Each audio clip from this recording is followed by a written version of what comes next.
The mobs and media want blood libel and the blood of the Jews. This is nothing new.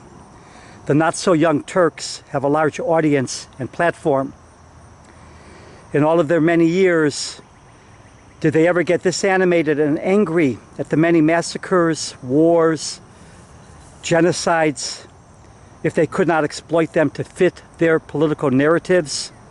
No normal human being, including supporters of Israel, likes the war and senseless deaths in Gaza. But it is reasonable to wonder why no one cares when people slaughter each other, including children, by the millions all over the world, and few to no one lifts a finger to help, to protest, to say a single damn word. It is not like these so-called young Turks did not have a platform all of these years, while not just hundreds, not just thousands, but millions of children and millions of other civilians have been killed. Genocide against the Yazidis by ISIS, with thousands of women and girls still held in captivity. Genocide in the Congo, with over 6 million people slaughtered. Genocide in Darfur, Sudan, which is still occurring. RSF Arab militias are slaughtering and horribly abusing the indigenous black Muslim population. But since the attackers do not fit the profile of who can be demonized and despised, no one cares.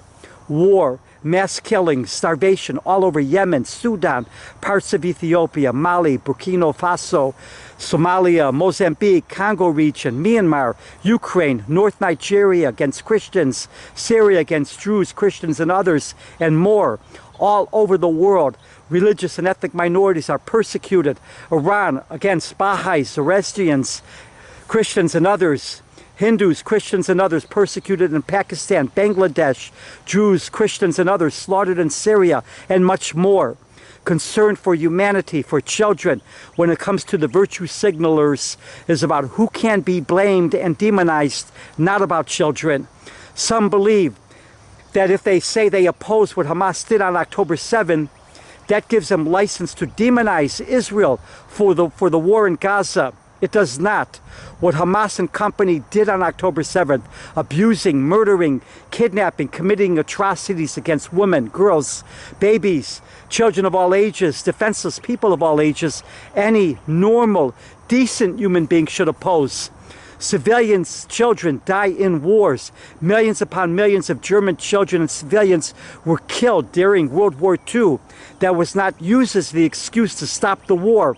The way to not have children killed is to not start war. Do not brainwash an entire generation of children, as Hamas has done, to hate and to want to kill, which is what Hamas did under the approving eyes of the UN and others. This war could have and should have ended long ago. Release the hostages. Free Gaza from the grips of the Hamas terrorist organization. Hamas is no different than ISIS, Muslim Brotherhood, Islamic Jihad, Al-Qaeda, Boko Haram, Al-Shabaab, Abu Sayyaf, RSF, and the many other bloodthirsty, fanatical, violent, murdering, brainwashing, child-marrying terrorist organizations and regimes killing and destroying all over the world. Fighting an enemy such as Hamas that uses civilians as their human shields means children will die. Fighting an enemy such as Hamas that hides beneath and behind civilians means children will die. Fighting an enemy such as Hamas that uses child soldiers means children will die.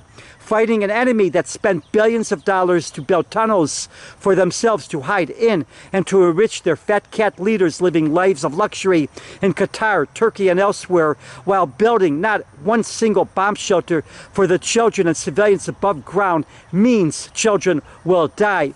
Fighting an enemy that wants child and civilian deaths, including at feeding stations, means children will die.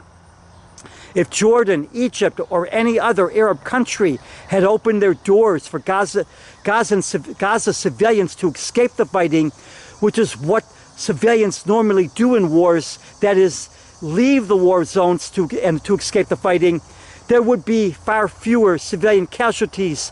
The doors were not opened. even though Palestinians are Arabs that speak the same language, follow the same religions and culture as their fellow Arabs. No hand was lifted to help. No doors were opened. Exploiting civilian casualties in order to demonize Israel was more important to them, just as it is to the virtue signalers. If not for the hatred against Jews, this war would be just one of the many wars across the world that few to no one cares about or lifts a finger to help or try stop. Religious intolerance started this war. Religious intolerance keeps it alive. The enablers that ignore this fact in order to further their religious or political narratives do nothing but help keep the killing and suffering alive.